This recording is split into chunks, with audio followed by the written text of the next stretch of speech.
Okay. So hi everyone, welcome to I think maybe our second to last or final three DFEND 2.0 lessons. I just want to remind everyone, submit your recipes. We still only have the same 2 submissions we had from before Thanksgiving. Oh yeah, and I hope everyone had a relaxing holiday. We are going to be starting DFEND 3.0 in January. And I will send a Qualtrics survey out on Monday just to assess how you thought about 1.0 and 2.0 and maybe some ideas you'd like to see incorporated into DFEND 3.0. And then keep a lookout for, one second, I'm trying to minimize it so you guys aren't all on my, keep a lookout for the Qualtrics survey, so the follow-up for the assessment. I'm trying to get everyone's picture off so it's not on the presentation the whole way. Oh well. So today we're going to talk about diet and successful aging. Our goal is really to define what successful aging means, understand the components of successful aging, diets and dietary patterns for successful aging, and we've talked a lot about these different diets throughout DFEND, and a little bit about physical activity and successful aging. I'll give you a clue. Diet and physical activity are really important to age healthily. So why do we care so much about aging? Well, we know that between 2015 and 2050, the proportion of the world's population over the age of 60 will double from 12% to almost 22%. And by 2050, the aging population is supposed to be 2 billion people. And this year, it was actually predicted that the number of people over the age of 60 will outnumber children younger than 5 years old. And more than 80% of people over 60 will be living in low and middle income countries. And our aging population is growing much faster than in the past. And all countries face major challenges to ensure the health and social systems are in place to make the most of this big shift in demographics. So this is just a figure adapting some of this data with the predictions. So you can see here that globally at the year 2020, we now have more people over the age of 60 than under the age of 5. So in the US, we are living longer and in greater numbers. And we're living a high quality of life longer. So we have active lives and we continue contributing to the economy. And these added years to our lifespan have resulted in a longer middle age, and it extends the period where we can work and that we're at our most productive and creative. 10,000 people are turning 65 each day, and 80% of people age 50 and older plan to work past the age of 65. And people over 50 contribute more than $7.6 trillion to our economy each year. So what causes us to age? So basically, it's the impact of a lot of molecular and cellular damage to our body over time. So it's these things that happen, they've shown from in utero all the way through older age. This leads to a gradual decrease in our physical and mental capacities. It increases our risk for disease, and then ultimately what predicts how we'll die. But these changes aren't linear or consistent, and they're only loosely associated with your age and years. So there's some 70-year-olds that have extremely good health and functioning, where other 70-year-olds are frail and require a lot of help from others. And a lot of this has to do with genetics. But beyond these biological changes, we also know that aging is associated with other life transitions like retirement, relocation, maybe to more appropriate housing. So maybe moving from a house with stairs to a ranch. And there's a lot of death of friends and partners. And so this comes from the World Health Organization. When developing public health responses, we have to consider not just health of things that are lost with older age, but things that may help adapt to this new period of life and continue psychosocial growth. So this comes from one of the Nathan Shock Centers of Excellence in the Biology of Aging. So there's quite a few of these throughout the country. They're funded by the National Institutes of Health, and I put the link down here at the bottom. We also have a really successful aging center in Little Rock, which has been funded by the NIH in the past. So aging reflects all of the changes that occur over our life. And it's a series of interconnected processes, so it's not just one thing. And people who do research in this field or the biology or science of aging call them the hallmarks of aging. So these hallmarks include stem cell exhaustion. So these stem cells are like the new cells in our body that can be converted into other cells, maybe like muscle or organ tissues. Our cells start to fail to communicate. We have genetic instability, and there's this thing called telomere attrition, which has to do with genetics. And they find that they look like this X, and that these lengths tend to shorten with age. Epigenetic alterations, so these are the things that are happening in utero or right after birth that can predict your aging process. Loss of protein breakdown and synthesis, diet. So mitochondria dysfunction, these are like your energy metabolism machinery or your powerhouse in your cells. And then this thing called cellular senescence, which is just increased cell death. So these all bring challenges. There's a lot of money that goes into studying aging, especially aging in cognitive function. But we know that as we age, we all see an increase in chronic diseases. And a lot of Americans, I think more than 50% of Americans have at least 2 chronic diseases once they reach the age of 65. So it could be hypertension, diabetes, arthritis, dementia, cancers. And Alzheimer's disease is the most common type of dementia, and it's the 5th leading cause of death among older Americans. And you can see that there's a huge investment from our government to fund research related to Alzheimer's disease. And we know that as we age, we face more challenges with just our everyday living activities. So like I said, 80% of older adults have at least one chronic health condition. A lot have 2. And 1 in 3 older adults has limitations in daily living activities like preparing meals and housekeeping, which can present a challenge. So like I said, we have an increased risk of chronic disease with age. So we have a lot of people with Alzheimer's, but more than 22 million adults over the age of 65 have arthritis. Diseases associated with aging are the leading drivers of illness, disability, deaths, and healthcare costs in our country. So yeah, 6 million people have Alzheimer's, sorry, my mouse. And in 2019, healthcare and long-term care associated with Alzheimer's and other dementias cost more than $290 billion.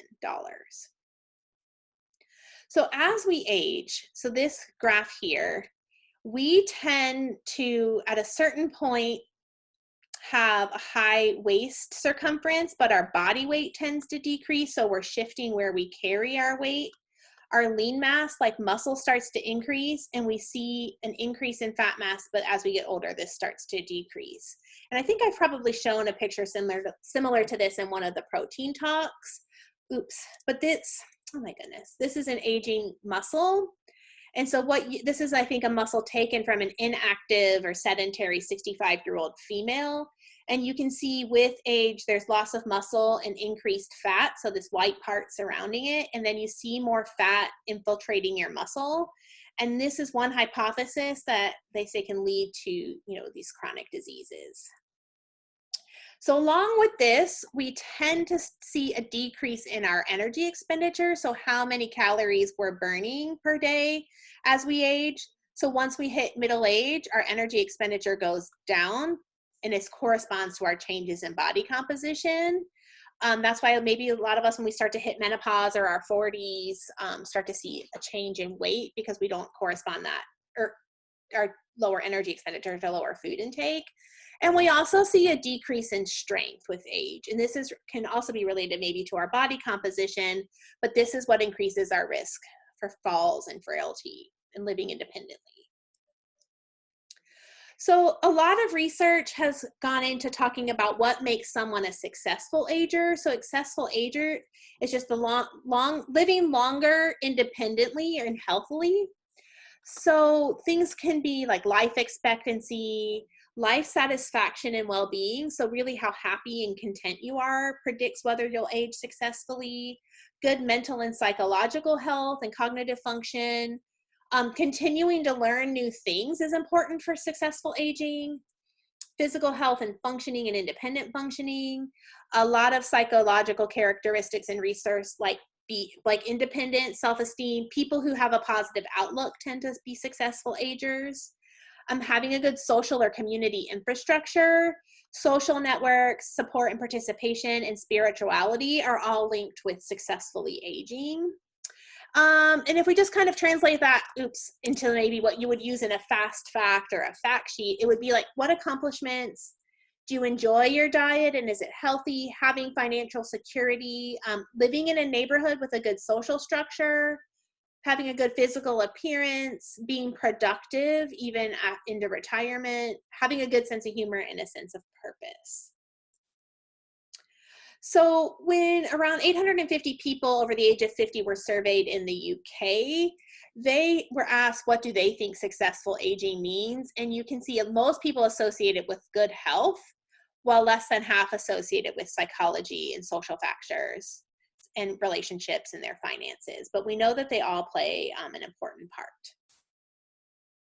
This didn't transfer over well from the paper, but this is just more of a scientific diagram from that same survey on successful aging. So we know that there's the biomedical aspect, so whether we can have great physical function and mental function, and then the social factors. So we know also, like, as we age, if our partners die or our friends start to pass away, it's important to still get out and actively engage in life. So I think that's one reason, especially during COVID-19, we see a lot of the aging population having mental health issues and depression and feelings of isolation, because that sense of connectivity is disappearing.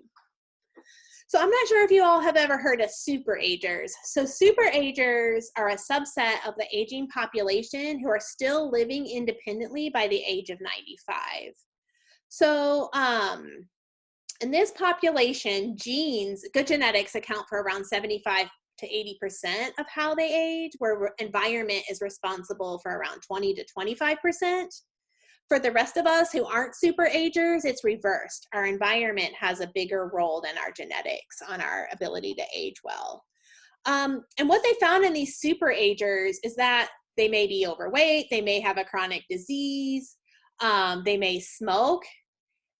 So all these different things in the environment that should impact a normal person's ability to age successfully. So that's how they've narrowed it down, that it's really the genetics for how they live well. And there are two types of superagers, cognitive and physical superagers.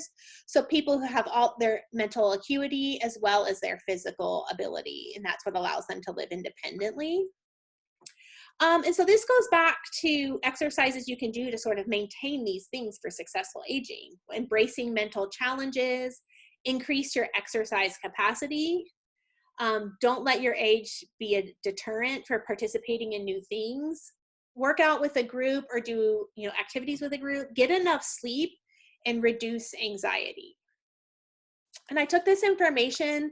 This book was published by the director of the American Federation for Aging Research. He's at Albert Einstein Hospital in New York, called Age Later. He does a really great job in the layperson explaining what a superager is and factors that lead to healthy aging. So when we talk about healthy aging, it's the same thing we keep hearing throughout DFEND about eating and drinking healthy, moving more and sitting less throughout the day. So as Dr. Howie has said and Dr. Allman has said, aim for moderate physical activity and get at least 150 minutes a week of exercise, and include muscle strengthening activity. And in this case, for the aging population, it can be anything like carrying groceries at least 2 days a week. Don't use tobacco, get regular checkups. If possible, know your family history and be aware of changes in your brain health. So another thing people have studied regarding successful aging are these things called blue zones. And I actually had just heard of this term, blue zones, I think recently. Maybe I was living under a rock. But it was developed, I think it was started as a story for National Geographic. They were interviewing people across the world in regions where people tend to be super agers, and they've identified these 6 places. So Loma Linda, California, what is that, Nicoya, Costa Rica, Sardinia, Italy, Icaria, Greece, and Okinawa, Japan. And they've started to study the diets and physical activity habits of people living in these blue zone regions and what gives them a healthy, active life. Sorry, I moved these pictures. And they tend to move naturally. They have the right outlook, the right tribe, so like the right social network, and they eat well. Oops. So this guy, Dan, I think Bootner, I'm not sure how you pronounce his name, and I put the links here so you can read more about it. He has a whole website dedicated to these blue zones, and they've come up with these 9 categories that make something a blue zone. So people move naturally. So you see a lot of these places have nicer climates and people probably walk a lot. The right outlook, so they have a purpose with life and they're able to downshift and relax. They eat wisely, so they only eat like 80% of their plate. Oops, they have a plant slant to their diet, so they're eating more plant-based foods. They incorporate red wine, the right social network. They put their loved ones, oh my goodness, loved ones first, and they feel like they have a sense of belonging in their community. So I just put this as an example from 4 of these blue zones of the type of diets that they're eating. So you can see whether it's Costa Rica, Greece, Italy, or Japan, they eat a lot of whole grains, a lot of fruits and vegetables, and very limited red meat or fish and poultry, and very limited fats and added sugars. So I think it would make sense, like we keep talking about with DFEND, we need to increase our fruits and vegetable intake, decrease our added sugar and saturated fat intake, and increase our whole grains and fiber intake. So some, both in Greece and Italy, they tend to follow more of a Mediterranean diet or lifestyle. So there's the blue zones, and then another area of research, and Angela made a really nice fact sheet with some bullets on calorie restriction, is the idea about calorie restriction for healthy aging. So there have been hundreds of studies using rodent models where they restrict the diet of these animals by 20 to 25%. And they study, and they've done this in cells and single cell organisms, where they've been able to alter the onset and progression of aging just by reducing total daily calorie intake. So they're eating 75 to 80% of what they should be eating. They haven't really looked at that in humans, but we've talked about intermittent fasting and time-restricted feeding. There are a lot of groups now looking at these types of diets also on reducing the negative consequences of aging as a way to reduce calorie intake. So things that calorie restriction have shown in mice, they have better mental performance. It delays sarcopenia, so that, age-related muscle loss. They have better colon health, delays, breakdown of the cells in the brain. They have lower incidence and progression of cancer, reduction in diabetes, cardiovascular disease, arthritis, and osteoporosis. But again, most of this, I think almost all of this work is in mice and rats, and they don't know how it translates yet to people. Okay, and we've talked about the Mediterranean diet a lot. So people who follow the Mediterranean diet tend to live longer, and we saw that Greece and Sardinia, the town in Greece and Sardinia, Italy are in these blue zones. Because they have lower risks of chronic diseases, diets are high in fruits and vegetables, so they reduce inflammation. The lifestyle is associated with a positive association and high quality of life. They're showing now they have a healthier gut microbiome, which is associated with healthy aging, and they have an lower overall mortality rate. And we've talked about this too, the MIND diet. So they do know, as far as cognitive health goes, that people following the MIND diet have improved cognitive performance. And I put this link to Pfizer's website here. And it sounds weird that a drug company would have something on the MIND diet, but they have a lot of resources and have worked it out for the average person to understand how to incorporate the MIND diet into your lifestyle. And then this is where, you know, I focus is increasing protein intake, and where Dr. Howie focuses physical activity.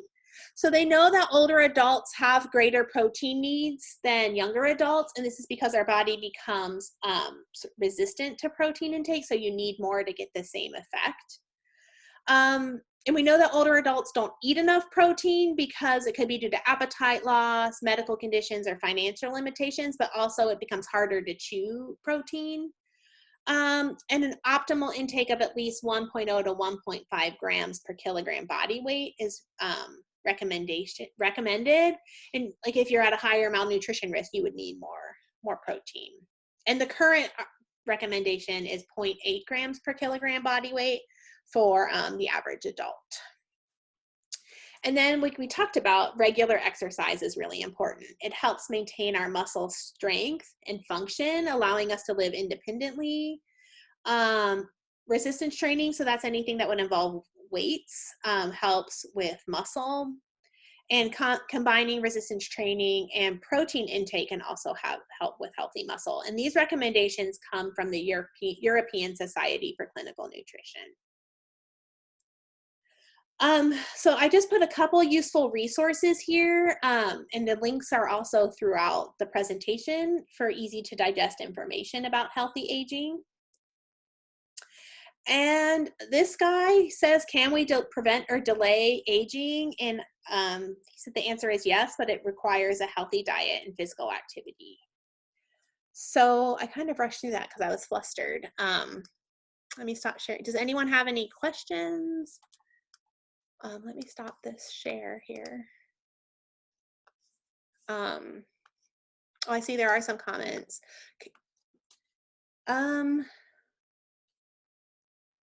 Let's see. Okay, so those tended to be about the recipes. The next to last slide again. Yes, and these will be posted on Blackboard as well. Not Blackboard, that's for students, for teaching. They'll be posted on the DFEND website. Can you see that, Anna? So I can also put these in an email, Anna. If you email me, I'll copy the links and send them to you.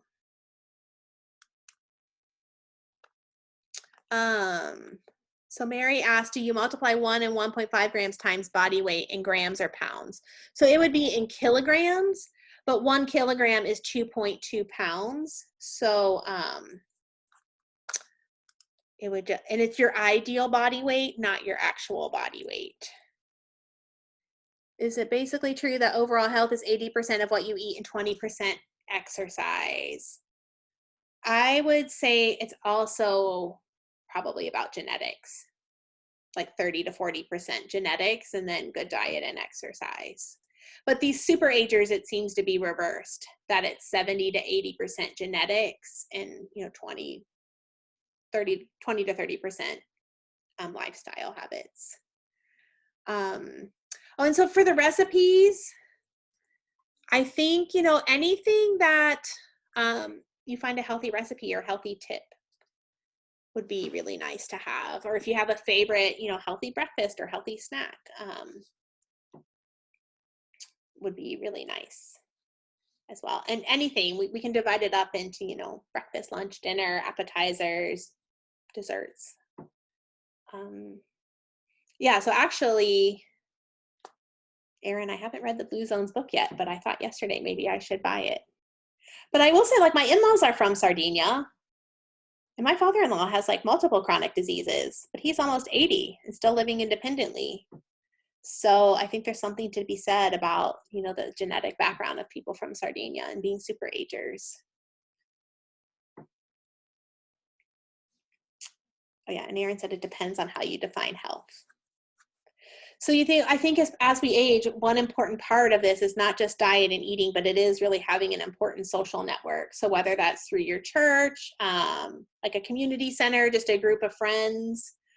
Like my mom has had the same canasta group, I think she's 70 for